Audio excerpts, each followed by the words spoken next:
Bonjour et bienvenue à tous dans cette vidéo qui va vous expliquer comment créer votre boutique en ligne et la rendre disponible sur votre site internet et du coup vendre vos produits à travers cette boutique en ligne. Pour vous montrer rapidement à quoi ça va ressembler votre boutique en ligne, c'est comme ceci. On va pouvoir voir tous les produits que vous vendez sur votre site internet et puis si le client clique sur un produit en particulier, il va avoir la fiche produit qui s'affiche avec des photos, il va pouvoir l'ajouter à son panier, il va avoir une description, le prix, les réductions s'il y en a, plusieurs photos, etc., etc. La première chose à faire pour mettre en place tout ça, ça va être d'activer la boutique sur votre site internet. Donc pour faire cela, on va aller dans le site web, on va descendre dans Préférences et là, on va bien veiller à ce que en haut à droite, l'onglet boutique en ligne, l'interrupteur soit bien activé en violet. Si il est en gris, c'est qu'il est désactivé et que votre boutique ne sera pas visible sur votre site internet. Donc veillez bien à ce qu'il soit activé en violet et puis on sauvegarde pour que ça fonctionne. Maintenant, on va venir créer notre premier produit pour qu'il soit disponible sur notre boutique en ligne. Dès que vous ajoutez un produit, ça se passe toujours dans Vente et dans Produits. Vous allez voir, donc là, moi, j'ai plusieurs produits qui ont déjà été créés. Mais c'est possible que vous en ayez pas. Dans tous les cas, il va falloir venir cliquer sur «Ajouter un produit» pour créer votre produit. Donc je clique et là, je vais atterrir sur la fiche produit, la fiche de configuration de mon produit où je vais faire tous ces petits réglages importants. Là, pour vous remettre le contexte, on est toujours chez Caroline Martin qui est une athlète qui propose des formations de sport adressées aux femmes ou alors des articles de sport pour les femmes.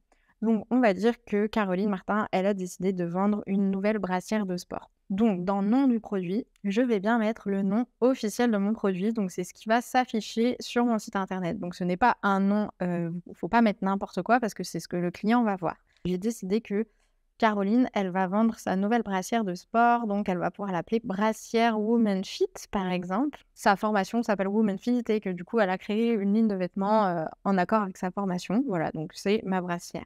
Et maintenant, je vais me concentrer sur ce bloc à droite là, qui est assez important. Donc la première chose à décider, c'est quel type de produit c'est. On a plusieurs types de produits. Donc il y a les produits physiques, donc c'est tout ce qui va être produits physiques qui vont être envoyés et reçus, et c'est tout ce qui est palpable en fait, qui vont être des produits physiques. Donc par exemple là, ma brassière, en effet, ça va être quelque chose que le client reçoit chez lui et qu'ensuite elle enfile pour aller faire du sport. Donc c'est bien un produit physique.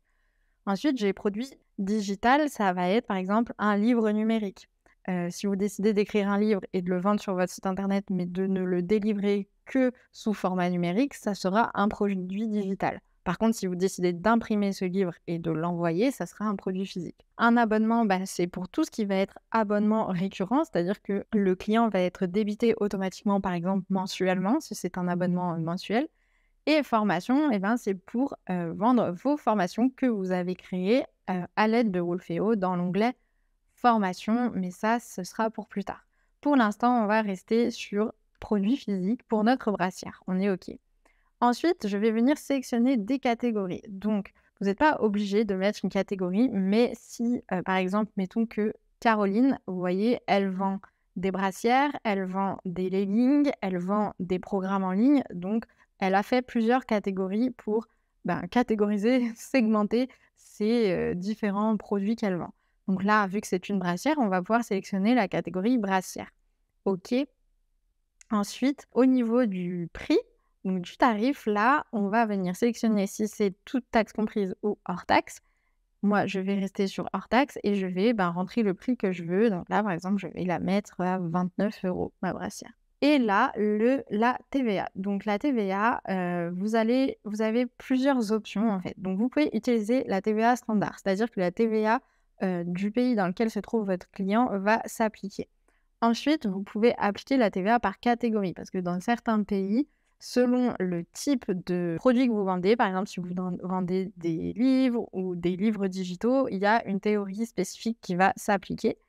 Et si vous voulez forcer la TVA, c'est-à-dire mettre un taux de TVA que vous avez décidé vous-même, vous cliquez sur forcer la TVA et puis vous mettez par exemple, je vais laisser à 0%, OK? Livraison, donc là, c'est est-ce que ce produit doit être expédié, envoyé, est-ce que la commande doit être traitée, et cetera. Donc oui ou non. Donc là, on va dire que oui, parce que la brassière va devoir être envoyer les canaux de vente. Donc, il faut bien cocher boutique en ligne, sinon le produit n'apparaîtra pas dans la boutique en ligne. Et dans l'espace client, vous pouvez cocher ceci pour que le produit apparaisse dans l'espace client. Ensuite, il y a les options de stock. Donc, vous pouvez autoriser les achats multiples, c'est-à-dire que là, si la personne veut commander 20 brassières d'un coup, elle peut. Et vous pouvez mettre les options, le stock illimité. Donc là, vu qu'on est sur du produit physique, le stock n'est peut-être pas forcément illimité. Peut-être que dans mon stock, j'en ai 200. Donc, je décoche stock illimité et je mets bien 200 dedans. Et au bout d'un moment, le stock va s'épuiser quand j'en aurai vendu 200.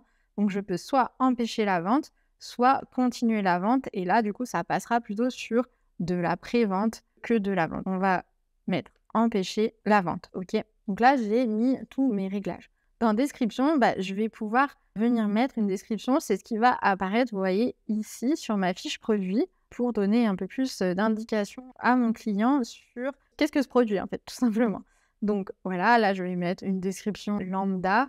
Et puis, je vais pouvoir venir ajouter des médias, donc c'est-à-dire des photos. Je clique sur l'encadré et ça va m'ouvrir mon fichier d'ordinateur, donc là où j'ai téléchargé au préalable plusieurs photos de brassières et je les ai enregistrées dans mon ordinateur. Et puis voilà, après, hop, je peux venir les afficher ici, les ajouter ici et comme ça, il y a déjà quelques photos de présentes. Dans loi notes, vous n'êtes pas obligé de remplir quelque chose. C'est pour toutes les catégories de produits qui sont régis par des lois, etc. Par exemple, je ne sais pas si vous vendez de l'alcool, vous allez être obligé de mettre l'abus d'alcool est dangereux pour la santé. Mais là, du coup, c'est pas notre cas, donc on peut laisser ce cadre vide. OK. Et donc, une fois que j'ai tout bien configuré, je vais pouvoir venir cliquer sur sauvegarder. Et ça va me générer un lien. Voilà, donc vous voyez là, l'URL dans la boutique en ligne, c'est venu me générer product 4550. OK. Vous pouvez prévisualiser la chose en haut. Voilà, donc c'est bon, ma brassière est bien là, c'est la photo que j'ai mis avec la description, les autres photos, le bon prix, etc., etc. Donc c'est OK. Et puis, si vous cliquez sur copier le lien, vous pouvez le copier et donc soit le remettre dans votre barre de recherche, soit du coup l'envoyer à quelqu'un ou le mettre dans un email pour que vos prospects atterrissent sur ce fameux nouveau produit. Voilà, on a configuré notre produit en quelques minutes. Et puis maintenant, il ne vous reste plus qu'à rajouter les autres produits que vous avez pour en avoir plein et pour qu'ils soient tous affichés dans votre boutique en ligne. Ensuite, vous allez pouvoir avoir une visibilité sur vos commandes. Donc, dans Vente, vous allez cliquer sur Commandes. Vous allez pouvoir voir vos commandes récentes, où elles en sont, le statut, est-ce que le paiement est en attente, par quel moyen de paiement ça s'est déroulé, quand, qui, etc. Et puis, vous avez aussi une visibilité sur les transactions. Donc, c'est pareil, les détails des paiements, qu'est-ce qui est en attente, etc., etc. Et ensuite, une autre petite astuce pour la boutique, vous allez pouvoir créer des codes promo. Donc, si vous cliquez dans code promo là en dessous, on va pouvoir venir créer un code promo. Donc, un code promo, c'est un code que vous allez communiquer à vos prospects pour qu'ils aient une réduction ou une offre spéciale, etc., etc.